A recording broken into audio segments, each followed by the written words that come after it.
ഗംഗാനദിയിലെ സ്നാനവും കഴിഞ്ഞ് ആശ്രമത്തിലേക്ക് മടങ്ങുന്ന സന്യാസവര്യനെ അശുദ്ധനാക്കണമെന്ന ഉദ്ദേശത്തോടെ ആ ചെറുപ്പക്കാരൻ അദ്ദേഹത്തിൻ്റെ മേൽ തുപ്പിയിട്ടു. ആരാണ് തന്നെ തുപ്പിയതെന്നോ എന്തിനാണ് അങ്ങനെ ചെയ്തതെന്നോ ആലോചിക്കാതെ സന്യാസി വീണ്ടും ഗംഗയിലേക്ക് മടങ്ങി സ്നാനവും കഴിഞ്ഞ് തിരികെ വന്നു. 2ാം തവണയും 3ാം തവണയും യുവാവ് അങ്ങനെ ചെയ്തിട്ടും സന്യാസിയുടെ പ്രതികരണം അതുതന്നെയായിരുന്നു. പലതവണ താൻ ദ്രോഹിച്ചിട്ടും തന്നോട് യാതൊരു പ്രതികാരമോ വൈരാഗ്യമോ കാണിക്കാതെ ഗംഗയിലേക്ക് മടങ്ങി സ്നാനവും കഴിഞ്ഞ് തിരിച്ചു വരുന്ന ആ ഗുരുവിൻ്റെ പ്രവൃത്തി ആ ചെറുപ്പക്കാരൻ്റെ മനസ്സിൽ പശ്ചാത്താപത്തിൻ്റെ തീക്കനൽ കൂരിയിട്ടു.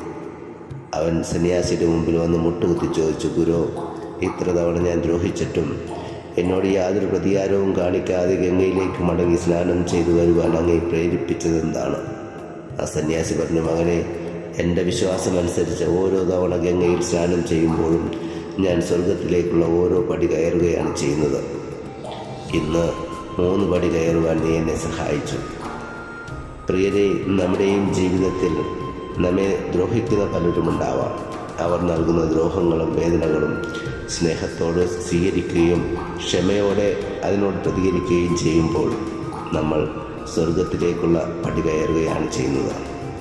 ഇന്ന് നമുക്ക് ലഭിക്കുന്ന ഓരോ വേദനിപ്പിക്കുന്ന അനുഭവങ്ങളെയും നമുക്കും ചവിട്ടുപടികളാക്കാമെന്നേ, സ്വർഗത്തിലേക്കുള്ള ചവിട്ടുപടി. God bless you.